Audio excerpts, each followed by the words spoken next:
Merhaba sevgili izleyenler. Sağlık ve Yaşam programında bugün geriatri uzmanı Profesör Doktor Mehmet Refik Mas'la beraberiz. Evet, bugün yaşlılarda görülen enfeksiyonları konuşacağız. Neden görülür, neden daha fazla görülür detaylarıyla süremiz el verdiğince tabii kendisinden dinleyeceğiz. Bu arada sizlerin de ayrıca merak ettikleriniz, yorumlarınız, sorularınız varsa Facebook üzerinden bize yazabilirsiniz diyerek hemen başlamak istiyorum vakit kaybetmeden. Hocam hoş geldiniz. Hoş Nasılsınız? bulduk. Sağ olun efendim. Sizler nasılsınız? Bizler deyiz. Yine harika bir konu.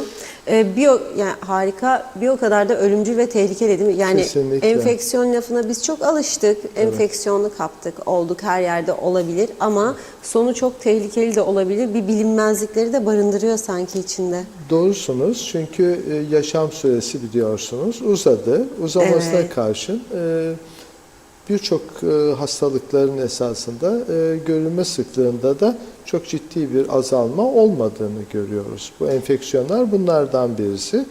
Yaşam süresi uzamasıyla birlikte yaşlanan nüfusta enfeksiyon görülme oranı da artmış durumda. Bu da anlaşılıyor ki artık daha başka bir sorunla karşı karşıyayız. Yaşlılık, enfeksiyon ve ciddi bir problem. İkisinin birlikteliği. Evet.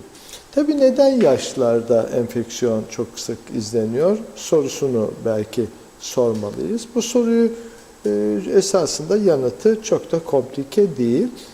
Nedeni şu Funda Hanım, öncelikle yaşlar çok komorbid hastalıklarla karşı karşıyalar. Yani birden fazla kronik hastalıkları var. Komorbid durumlar sebebiyle organlarda da hasarlar oluşuyor. Örneğin düşününüz, siz bir kalp yetmezliğiniz var. Kalp yetmezliği sonucunda ciddi olarak akciğer problemi de yaşayabiliyorsunuz veya böbrek problemi de yaşayabiliyorsunuz. Tabii hem akciğer hem böbrek problemi yaşıyor iseniz o zaman organ fonksiyonları etkilendiği için oradaki immün sisteme de etkileyici bazı yansımaları olacaktır. Tabii yaşın bağımsız olarak bu komorbid hastalıklardan bağımsız başlı başına immün sistemi etkileyici bir yönü de var. Yaşlanan bireylerde immün sistemde ciddi bir azalma oluyor ve onun potpori dediğimiz yani immün sistemin bazı hücreleri var. Bu hücreler yaşlanıyor. Yaşlanınca yanıt verme kapasitelerinde azalmalar oluyor. Azalma olunca enfeksiyonlar daha hızlı yaşlıyı etkiliyor. Tabii bu da özellikle patojen mikroorganizma eğer çok virülansı da yüksekse o zaman ciddi olarak hasar izlenebiliyor. Demek ki en önemli kavram yaşlılıktaki enfeksiyon izlenmesinde bir organlardaki yaşa bağlı değişiklikler, immün sistemdeki değişimler ve özellikle kişilerin komorbid hastalıklarının olması diyebiliriz. Şimdi tabii böyle bir tablo geliştiğinde yaşlıda ciddi sonuçları var. Çünkü hem gecikmiş bir tanı ve tedaviye neden olucu bazı faktörleri var. Nedeni ise şu, normal bir bireydeki görülen enfeksiyon verileri, bulguları yaşlılarda aynı şekilde görülmüyor. Yani örneğin ateş genellikle yaşlıda yoktur enfeksiyon tablolarında. Bu çok önemli bir veri ve gözden kaçmasına neden olabiliyor. Hatta ciddi enfeksiyonlarda hipotermi dediğimiz düşük ateş izleniyor. İşte düşük ateş olması olayın ciddiyetinin daha da fazla göstergesi. Veya yaştaki enfeksiyonlarda örneğin vaka size bir geriatriste düşme şeklinde gelebiliyor. Hastanın enfeksiyonu var fakat başlıca aile annemiz düştü veya babamız düştü diye geriatriste getiriyor. Ama bakıyorsunuz düşmenin altında acaba ne vardır diye inceleyince pat üriner enfeksiyonu çıkıyor. Çok ilginç tabii. Yani demek ki bir atipik prezentasyon dediğimiz atipik ortaya çıkış bulguları da enfeksiyonun tanısını geciktiren bir tablo. Onun için silik bir tablolar bütündür. Atipi vardır. Atipi olması da tanıyı güçleştiriyor ve tedaviyi de güçleştirmiş oluyor. Şimdi normal bir bireyde ateş olduğu takdirde titreme, yani enfeksiyon olduğu takdirde ateş, titreme, taşikardi dediğimiz kalpte çarpıntı, kusma ve kanda lökosit sayısında artış genellikle izliyoruz. Ancak yaşlıda ise zayıf ateş belirtileri var veya hiç yok. Genellikle kafa karışıklığıyla geliyor yaşlılar. Yani hasta enfeksiyonu olunca, idrar yolu enfeksiyonu olunca sizi tanımıyor. Kafası karışıyor veya nerede olduğunu anlayamıyor. Demek ki böyle bir tablo da eklendi. Kafa karışıklığı da en önemli enfeksiyon sebepleri, altta yatan bir enfeksiyon olabileceğini gösteren bir veri. Halsizlik, iştahsızlık veya idrar kaçırma şeklinde kendini gösterebiliyor. İşte günlük yaşam aktivitelerinde bir bozulma oluyor. Normalde örneğin yemeğini yerken kendi başına yemeğini yemez hale gelebiliyor. Veya tuvaletine çıkarken, tuvaletine kendi başına giderken tuvaletini yapmaz oluyor. Altına yapıyor. Veya aşırı bir kilo kaybıyla kendini gösterebiliyor. Son dönemde hızlı bir kilo kaybı olabiliyor. Veya aynı zamanda hidrasyon yeterince, yani sıvı alımı yeterli olmadığı için kişide bir dehidrate yapı, yani susuzluk hali görülebiliyor. Demek ki normal bir bireyden çok farklı olarak yaşlıda enfeksiyon gelişimi söz konusu. Şimdi enfeksiyon olarak bakıldığında en sık yaşlıda görülen enfeksiyonlar sıralama olarak bakıldığında üriner stem enfeksiyonları birinci sıklıkta yer alıyor. İkinci sıklıkta solunum yolu enfeksiyonları, üçüncü sıklıkta ise cilt ve deri, yumuşak doku enfeksiyonları oluşabiliyor. Hocam bunlar ilk sıradakini bir daha alabilir miyim? Üriner sistem, yani, idrar yolu. İdrar yolu. İdrar yolu enfeksiyonları. Evet. Bunlar hastanın bulunduğu yerden bağımsız olarak görülen bir enfeksiyon sıklığı. Eğer kişi hastanede ise kan dolaşımıyla gelen enfeksiyon ajanları etken hale geliyor. İşte kan dolaşımına demesinin nedeni de şu: hastanede kişilere bir damar yolu açılması sebebi olduğu için oradan uygulanan uygulamalarla birlikte damarın etrafından orada veya kateterde mikroorganizma barınabiliyor.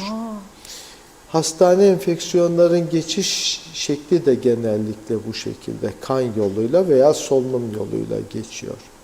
Bu çok önemli, olan bir şey. Bakım evlerinde ise en sık olarak görülen enfeksiyonlarda gastrointestinal sistem, yani bağırsak enfeksiyonları daha ön planda kendini gösteriyor. Yaşlı popülasyonda üriner sistem enfeksiyonları en sık demiştim. Bunlar genellikle komplike olan enfeksiyonlar. Genellikle 60 yaş üzerindeki kadınlarda sıklığı %10 civarında. Erkeklerde ise çok yüksek. Evet. Erkeklerde ise 80 yaşın üzerinde bu oran %5'ler civarında. Genellikle erkeklerde idrar yolu enfeksiyonları daha az izleniyor. Kadınlarda daha sık. Çünkü kadınlarda genellikle genital organ ve üriner sistemin yapısallığı düşünüldüğünde rektumla üriner yolağın, yani o ağzın birlikte yakınlığı söz konusu ve yakın olmasına sebebiyle de genellikle eğer bir de yaşlıdaki perianal, yani o bölgenin hijyenik problemleri, taharetlenmedeki hatalar burada enfeksiyonlara yol açma nedenleri içinde. Yani en önemli neden genellikle bu bölgedeki hijyenik problemler. Çok sık görüyoruz. Genellikle idrar yolu enfeksiyonları çok dikkatli değerlendirilmesi gerekiyor. Çünkü görüyorum ki ben yaşlılardaki idrar yolu enfeksiyonlarını bir overdiagnoz dediğimiz ve yani abartılı bir tanısı söz konusu aynı zamanda. Yani şunu demek istiyorum.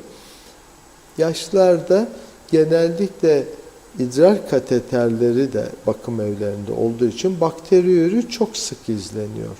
İşte her bakteriyürü enfeksiyonu göstermiyor. Bakteriyürü yani bakterilerin üremesi, enfeksiyon dememiz için semptomatolojinin olması ve kanda belli oranlarda enfeksiyon belirteçlerinin olması anlamına gelmektedir. Eğer gelmiyorsa buna asemptomatik bakteriyürü deniyor.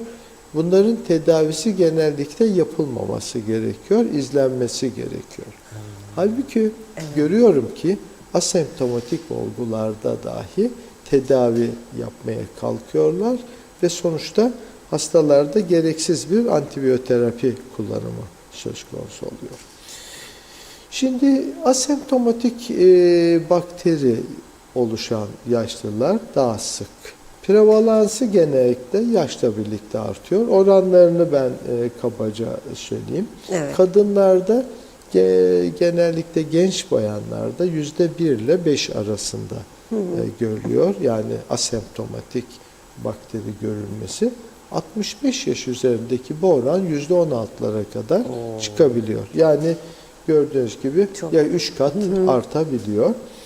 Genellikle toplum kökenli tablolar yani 80 yaş üzerinde olgularda %20'lere kadar çıktığı görülüyor. Demek ki yaş ilerledikçe bu asemptomatik bakteriyürü sıklığı artıyor. Hatta uzun süre bakım evinde kalan yaşlılarda bu oran %25'ler hatta %50'lere kadar çıkabiliyor. Oransallığı ne kadar yüksek. Evet, demek ki yüksek. Bir de şöyle bakın Funda Hanım, şöyle düşünelim. Bakım evindeki 100 tane yaşlının 50'si asemptomatik bakteriyürü var idrar yolunda. O zaman bunların hepsini tedavi etmemiz gerekecek. Gereksiz bir tedavi. Bu tedavilerin yan etki profilleri var. Çünkü antibiyotiklerin hepsi masumiyet içinde bakılmaması gereken şeyler. Çünkü yan etkileri ciddi olarak hem düşmeleri tetikleyebileceği gibi bazı örneğin antibiyotiklerde konvülsiyon dediğimiz epileptik nöbetlere yol açma şansı söz konusu. Demek ki çok hassas bir şekilde değerlendirmek gerekiyor bu olguları. Asemptomatik olan olgularda çok sık takip ederek kişilerin enfeksiyonunun seyrini değerlendirmek lazım. Çok önemliymiş. En önemli gerçekten. Konulardan birisi bu. Belki de bugün anlatacağım, anlatıyor olduğum enfeksiyonlardaki en önemli veri bu. Yani hatalı bir antibiyotik kullanım paterni söz konusu. Şimdi genellikle tanı çok net, toplum kökenli idrar yolu enfeksiyonlarında semptom olması gerekiyor ve idrar kültürünün pozitif olması lazım. Bakınız, şöyle bir hata yapılıyor. Tam idrar bakılıyor. Tam idrarda lökosit ve bakteri görülünce, bol lökosit ve bol bakteri görünce körlemesine antibiyotik veriliyor. Bu da büyük hata. Burada mutlaka deniyor ki kültür ediniz idrarı. İdrarı kültür etmeden antibiyotik uygulamamak gerekiyor. Çünkü vereceğiniz antibiyotikler dirençli olabilir. Dirençli olabildiği gibi direnç paterni gelişebilir ve bazı vakalarda antibiyotiklerin hiçbirine yanıt vermeyen mikroorganizmalar var. Bazı yoğun bakım olgularında onu görüyoruz. Hiçbir antibiyotiğe yanıt vermeyen mikroorganizma var. Bunlar da Pseudomonas, Klebsiella veya Proteus gibi bunlar özel isimler, bakteriler. Ve dirençleri o kadar gelişti ki günümüzde hatalı antibiyotik kullanımı, hastane enfeksiyonlarının çok iyi değerlendirilmemesi sebebiyle bunlar ciddi bir direnç paternine yöneldiler. Şimdi demek ki bir de işin diğer bir boyutu var. Hastanelerde enfeksiyonların çok iyi değerlendirilmesi ve onların izlenmesi gerekiyor. Bu da hastane enfeksiyon komitesi ile ilgili olan bir kavram. Her hastanede bir enfeksiyon komitesi olması gerekiyor ve bu hastanedeki tüm enfeksiyon saptanan olguların takip edilmesi gerekiyor. İşte bu modern ülkelerde, gelişmiş olan ülkelerde yapılıyor ve her hastanenin bir enfeksiyon paterni çıkartılıyor. Yani örneğin A hastanesi hangi enfeksiyon ajanlarıyla daha çok karşı karşıya kalıyor ve direnç paternleri nedir dediğinizde o biliniyor modern ülkelerde. Çünkü bu hem hastane enfeksiyonların gelişmesini engeller nitelik teşkil ediyor ve çünkü eğer bu paternleri çıkarmadığınız takdirde siz sürekli yeni direnç paternleri geliştirmiş olacaksınız. Yani hastanenin yoğun bakımını kapatmayacaksınız. Çünkü orada belli bir hastane enfeksiyonu var. Çünkü siz zannetmeyiniz ki şu andaki durumda her şey çok sütlüman. Öyle bir durum söz konusu değil. Çünkü özellikle Avrupa enfeksiyon takip sistemlerinde, antibiyotik takip sistemlerinde en yoğun antibiyotik kullanımı olan ülkeler sırasında Türkiye en üst seviyelerde. Bu şu anlama geliyor. Hatalı antibiyotik kullanımı, hatalı bir direnç paterni yaratılmasına yol açıyor. Bu da bazı dirençli paternlerin toplumda dolaştığı gibi hastanelerde de mevcut olduğunu gösteriyor. Çok riskli bir durum. Ciddiye alınması gereken bir durum. Türkiye bunu özellikle Avrupa ülkelerindeki Avrupa ve Dünya Sağlık Örgütü'nün empozisyonlarıyla artık antibiyotikleri reçetesiz vermemeye başladı. Bunun nedenlerinden birisi bu. Çünkü her aklına gelen antibiyotik uygular nitelikte. Tabii böyle olması ülkeyi hem ekonomik açıdan da daha iyi bir hale getirecektir. Çünkü cost efektiviteye de bakmak gerekiyor.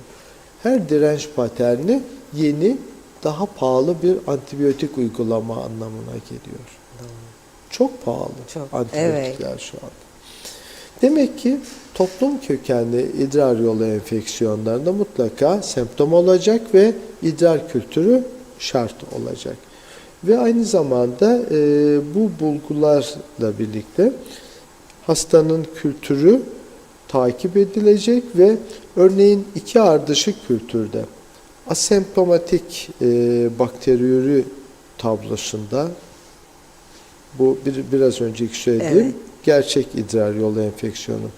Asemptomatik denilen yani semptomsuz bakteriyürü tablolarında ise genellikle iki kültürde aynı bakterinin izole edilmesi gerekmektedir. Yani şimdi hatalı demiştim bakım evlerinde %50'ye kadar ulaşıyor. Şimdi arkadaşlar şöyle bir metot izlemeliler. İdrar yolunda bir bakteri üredi fakat semptom yok. O zaman tekrar bir idrar kültürü alarak tekrar bakteri üreyip üremediğine bakmaları gerekiyor. Aynı bakterinin ikinci seferde üremesi gerekiyor ki o zaman bu gerçekten önemli bir bakteri deyip tedaviye yönelmek amacıyla. Demek ki bu bir bakıma önem arz eden bir konu. Şimdi genellikle asemptomatik bakteriyelerde kateterlerin de çok dikkatli değerlendirilmesi gerekiyor. Özellikle evde takip ettiğimiz yaşlı olgularda idrar yolu kateterlerin eğer bu asemptomatik bakteriyürüsü varsa ayda bir kere değiştirilmesinde en az gerek var. Evet. En az. Bunlar tabii yaşlı bakımı için çok gerekli olan bir şey. Eğer çok şiddetli olarak böyle bir tablo söz konusuysa bu daha sıklığı arttırılabilir. Tabii cost efektiviteye bakmak gerekiyor yine. Kateterde bakterinin özellikle kateterin üzerinde üremesi ve kolonizasyonu çok yüksek. Yüksek olunca oradan tekrar bulaş oluyor. Onun için yeni kateterin takılarak değiştirilmesinde fayda görüyoruz. Şimdi efendim bu tabii çok önemli idrar yolu enfeksiyonu yaşlılarda çok dikkat edilmesi gereken bir tablo. Tabii bununla ilgili çok detaylı konuları anlatmayacağım. Çünkü idrar yolunun birçok farklı tipolojileri var. Evet. Yani basit bir mesane sistitinden, basit bir idrar yolu enfeksiyondan, piyelonefrit dediğimiz böbreğin kendisinin de içinde olduğu bir enfeksiyonlar zincirine kadar ilerleyen merhaleleri var. Bunlar hepsi ayrı ayrı birer Yani konu. özetle ölüme götürebilir Tabii mi ki, hocam? tabii Götürür. ki. Şöyle bakın Funda Hanım, şimdi idrar yolu enfeksiyonda idrar yolu biliyorsunuz böbreklerden süzülen bir yolak. Böbrekler nasıl süzüyor onu? Kandan süzüyor. Demek ki böbrek hastalandığı takdirde o enfeksiyonun kana geçme ihtimali çok yüksek olacak. İşte buna biz ürosepsis diyoruz. Yani bakteri ajanının böbrek vasıtasıyla kana geçmesi söz konusu.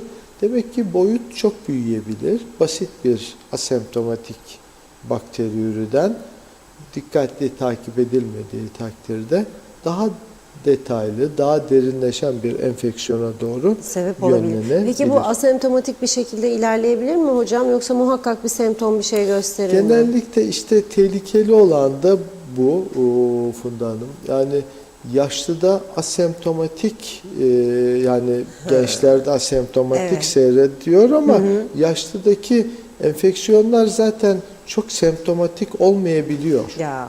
İdrarınız nasıl diyorsun? Yaşlıya çok iyi diyor. Peki detaylandırıyorsun. Kesik kesik yapıyor musun? Bayanlar için örneğin. Erkekte prostata bağlı olabilir. Evet diyor. Yanma oluyor mu? Çok nadir. Koku diyor, var diyor. İdrarı yapar mısın? Yani ona bak bakayım diyorum. Takibini yap. Evet diyor, biraz bulanık diyor. Ya. Yani farkında değil. Değil. Bir de tabii yaşlıda görme problemleri de yaşla ilerleyince idrarı gayitayı takip şansı azalıyor. Etrafının farkına varma şeyi düşüyor. Tamam. Hijyenik şeyler düşüyor. Bu tabii bireyin hem kognitif süreciyle ilgili. Yani düşünün, yaşlı bir kognitif yıkım da var. Yani normal yaşlanmayla birlikte bir daha özellikle bilişsel düzeyde bir düşme var. Bilişsel düzeyde düşme olunca her türlü şeyinizi, işlevinizi etkiliyor bu Funda Hanım.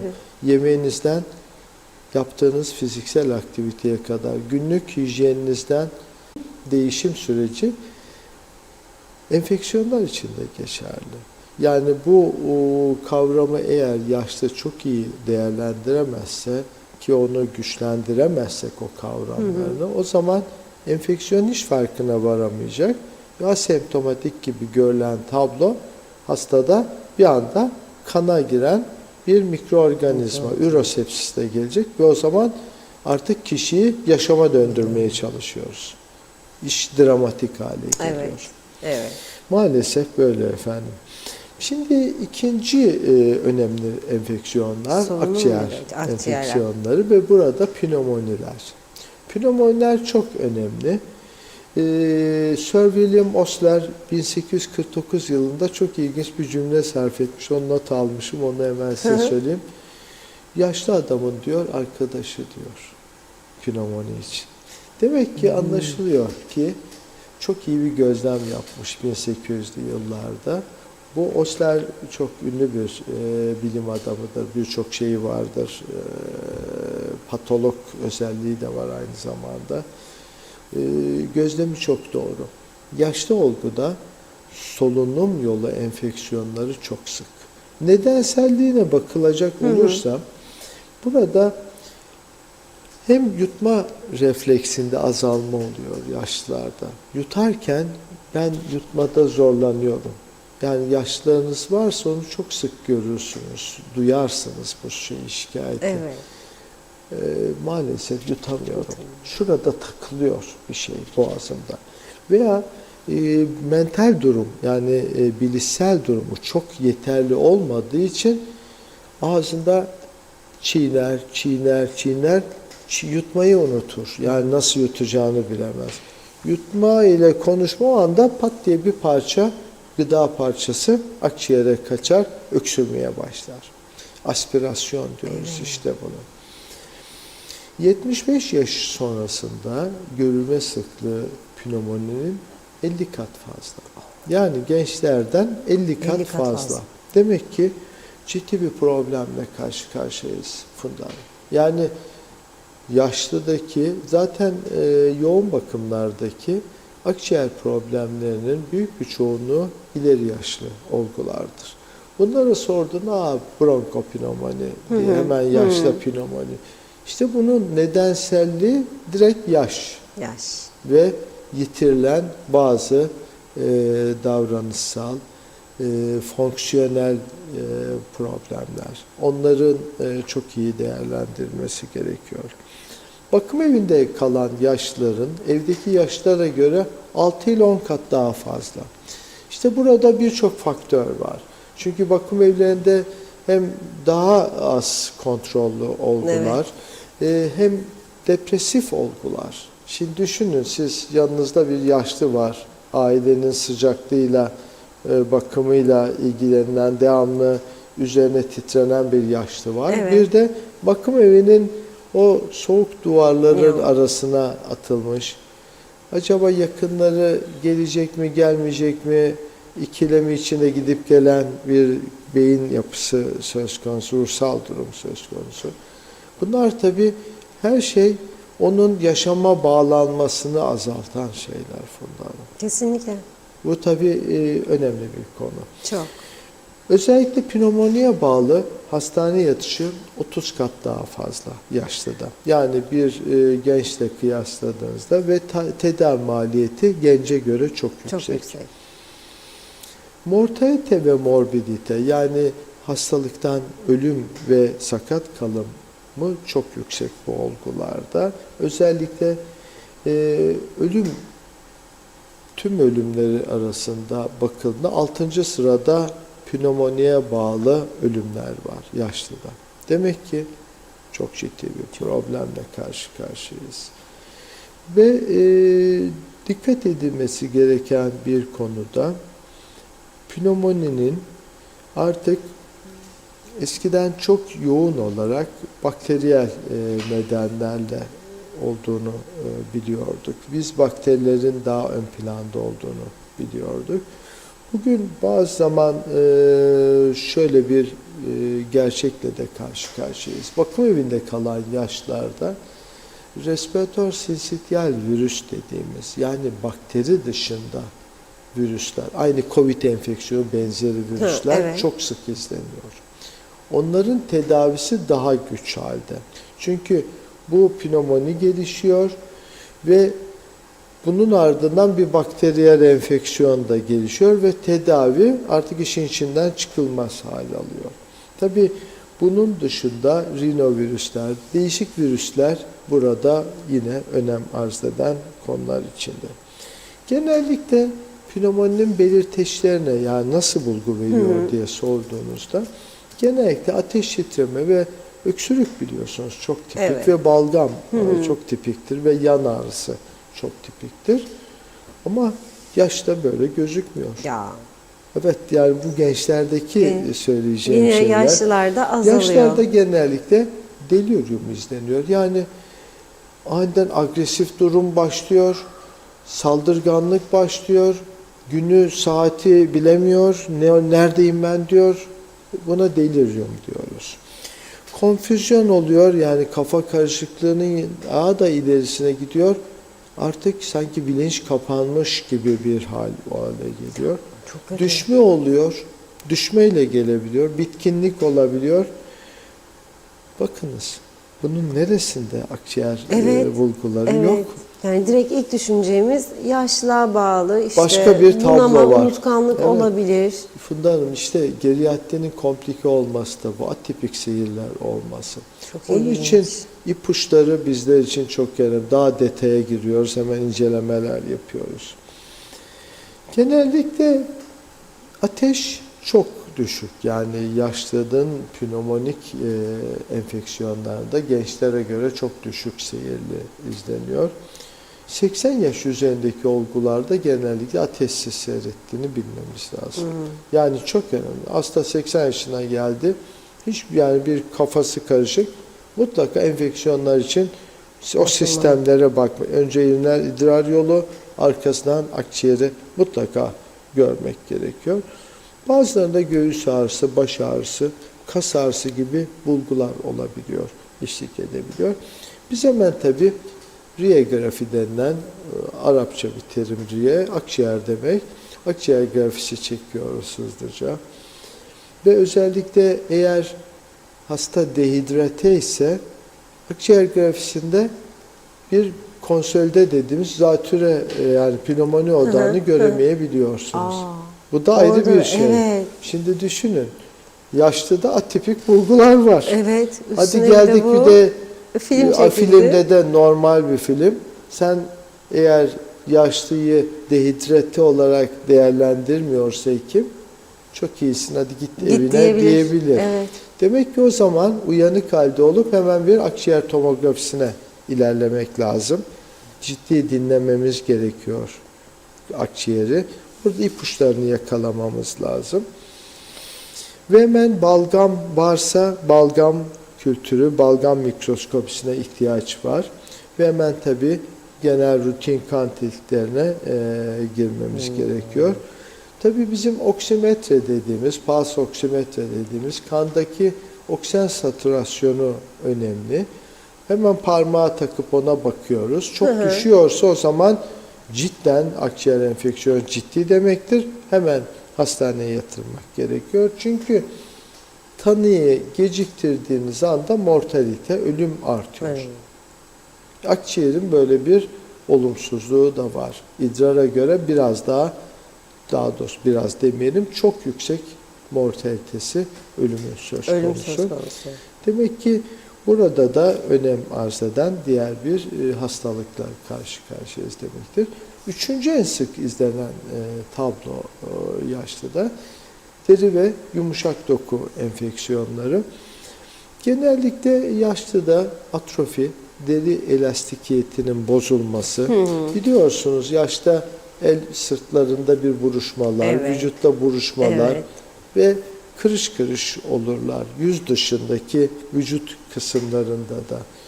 Hatta kastaki atrofiler, yani kaslar da küçülünce onun etrafındaki deride de bir gevşemeler olur. İşte bu gevşemeler ülser oluşumuna hep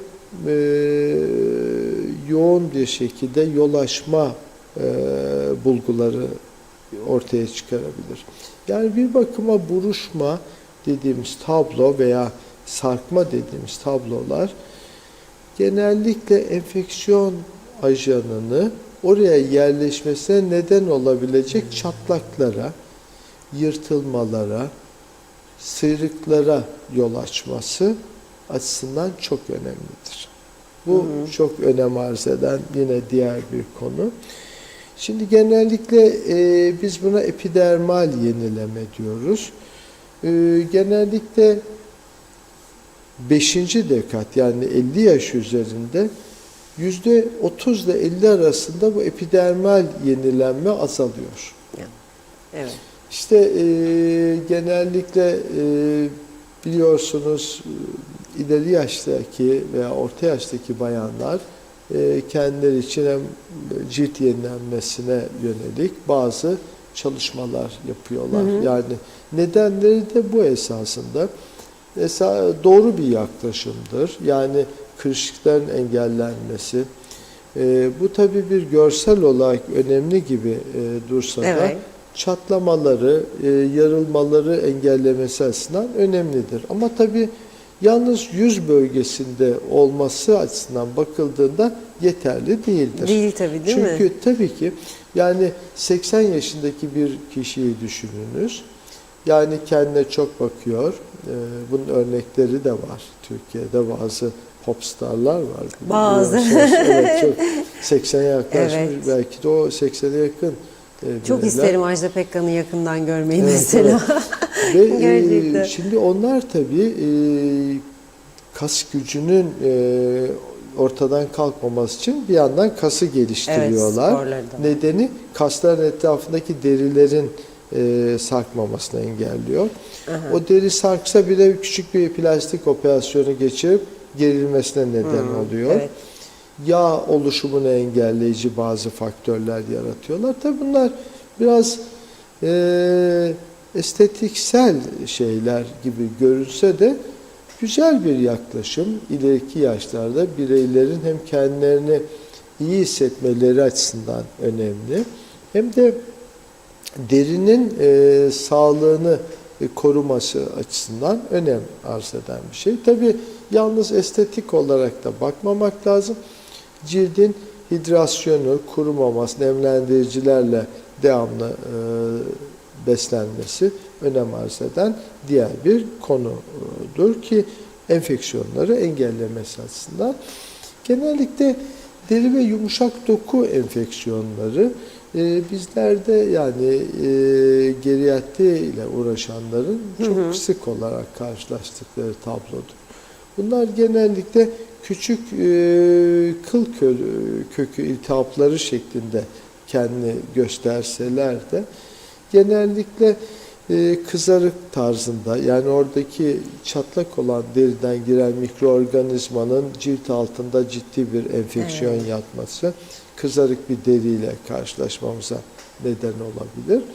Ama tabii bizi en çok korkutan şey de bası ülserleridir. Yani kırışan derilerde genellikle affedersiniz bir bası ülseri gelişim riski söz konusudur. Tabii bası ülserinin en önemli özelliklerinden birisi Funda Hanım hareket kısıtlılığıdır.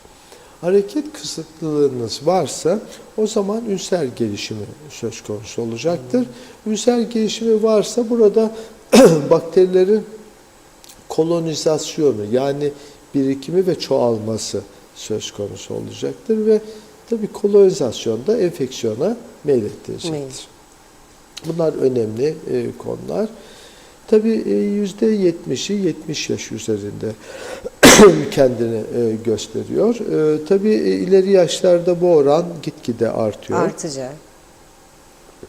Hatta bu bası ülserlerinin biz yaşlı geldiği zaman mutlaka, eğer yatalaksa Funda Hanım, vücudundaki herhangi bir bölgede bası ülserine yol açacak faktörler var mı diye incelemeye alıyoruz. Bunun skalalarımız var. O skalalardan öncelikle duyusu bölgelerin, yani deri duyuları, ıslaklık düzeyleri, fiziksel aktivitesi kişinin, hareket kabiliyeti, beslenme durumu ve sürtünmeleri var mı? Onlara bakıyoruz. Ona göre de kişiyi sınıflıyoruz. Yani bu bası ülseri gelişebilir gibi vesaire gibi. Evet, bu da çok önemli. Aklıma şu geldi tabii hocam, buraya not aldım. Yani genç yaşlarda da oluyor ama genelde hani böyle yaşlarda daha sık görüyoruz sanki. Böyle işte ayak mantarı olabilir, topuklarında mesela Çok ciddi güzel çatlaklar yaralanmalar, olabilir. evet, çatlaklar var. Şimdi tabii çok haklısınız. Yani çatlamaların biçimselliği önemli. Neye de olacaksa oradan enfeksiyon ajanı girebilir. Ayaklar bunda çok önemlidir. Fransızlar buna porte-entrée diyorlar. Yani giriş deliği, giriş bölgesi diyorlar. İşte bu porte-entré'lerden giren mikroorganizmalar yaşlarda daha da artıyor. Tırnağın yanından, ayak parmakları arasındaki çatlaklardan girebiliyor. Onun için ayak bakımını çok dikkat etmek gerekiyor. Belli bir yaşla birlikte kurumasını engellemek için nemlendiricilerle takviye etmek gerekiyor.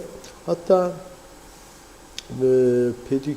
bu pedolojik özellikle ayak bakımı yapan ünitelerde mutlaka yaşların ayda bir kere veya 2 ayda bir kere gitmeleri önemli. Bunlar podologlar bu işi yapıyorlar.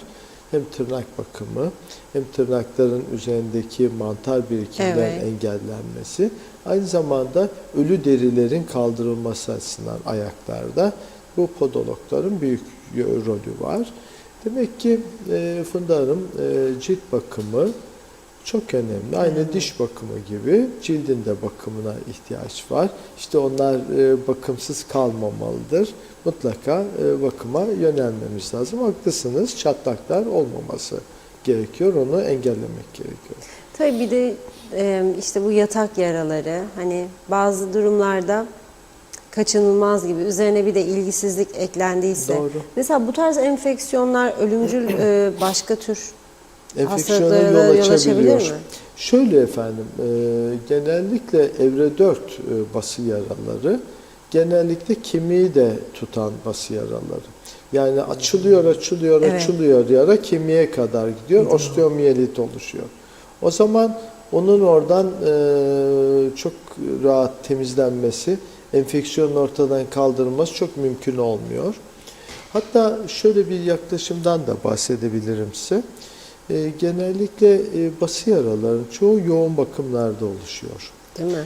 Nedeni hastalar çok sık yattığı için ve iyi de kontrol edilemediği için buradaki bası yaraları gelişebiliyor, hızlı bir şekilde gelişebiliyor. Zaten Avrupa ve Amerika'da yoğun bakımların kalitesini gösteren en önemli bulgunun yoğun bakımdaki bası yara gelişme oranıyla ölçüm yapılıyor. Bak, sizin sayenizde biz gelişmiş ülkelerde neler olduğunu öğreniyoruz hocam.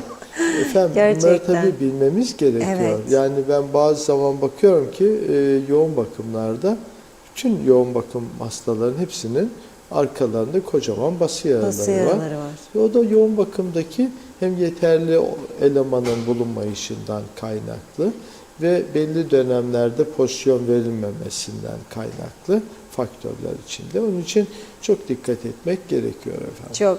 Bir mesajımız var. Sayar Aker yazmış. İleteyim hemen. Selamlar. Sağlığımız bu adada tartışmaya açılmalı. Doktorlar iyi ki vardırlar.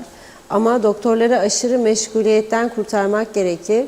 Her vızıltıdan doktorlara koşmayalım demiş. Cennet olan bu adada kendimizi ne yapalım?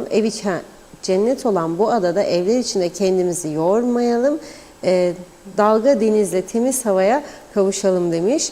Mustafa Bedir, sevgili babacığım da bizlere mutlu yayınlar, verdiğiniz bilgiler için de çok teşekkürler. Selamlar dedi.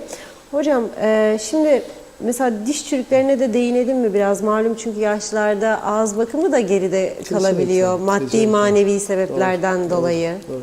Şimdi şöyle Funda Hanım, diş çürükleri tabii diş etlerini etkilemediği takdirde onlarda ciddi büyük bir gelişmiş bir enfeksiyon oluşturma riski yok. Yoktur. Yok.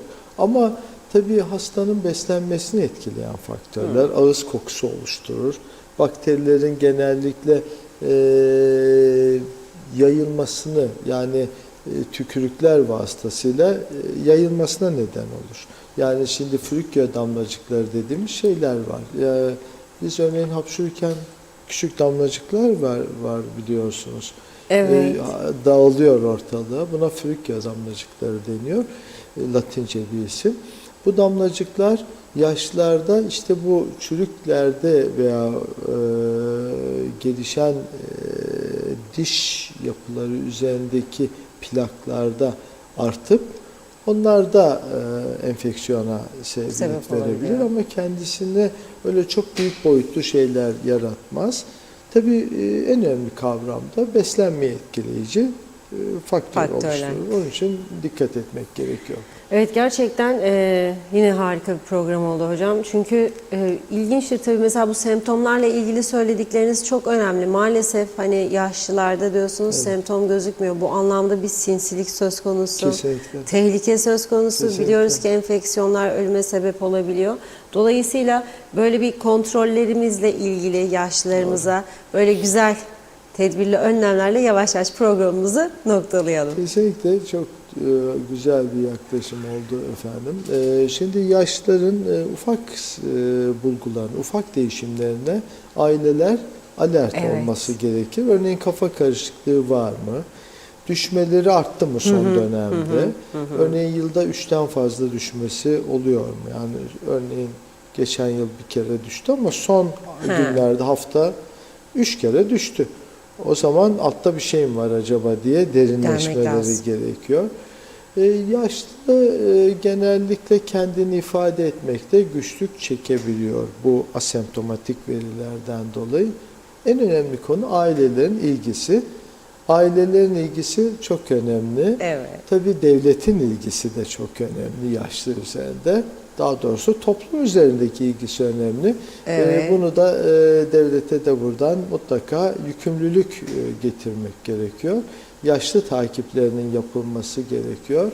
Tabii lafla yapmamak lazım Funda Hanım. Yani ben tabii her seferinde bunları üzülerek de söylüyorum ama belki duyarlar sesimizi diye de tekrar umudumuzu kaybetmiyoruz. Evet, tekrar pekiştirerek söylüyorum. Yani orada bayraklı flamalı arabalarla bir bakım evi olayı ortaya çıktığında görünmek bir marifetmiş gibi dursa da bugün o bakım evlerinin durumunu, seyrini değerlendirmek her şeyden daha önemli olmalıdır. Yani onun için herkesin devlet sorumluluğunda halkına karşı sosyal devletin sorumlu olduğu ilkesinden hareket ederek daha hassas davranmalarını gerektiğini burada bir kez daha söylüyorum. Bu işin uzmanı olarak söylüyorum. Yoksa tabii ki arkadaşlardan daha iyi biliyorum bu konuyu. Kesinlikle. Yani o açıdan burada da mütevazi olmayacağım. Kesinlikle. Tabii ki devlet yönetmedim açık ama hasta modülasyonu, hasta kontrollerini arkadaşlardan daha iyi bildiğim gerçek. Onun için biraz kulak kabartıp dinlesinler diye düşünüyorum.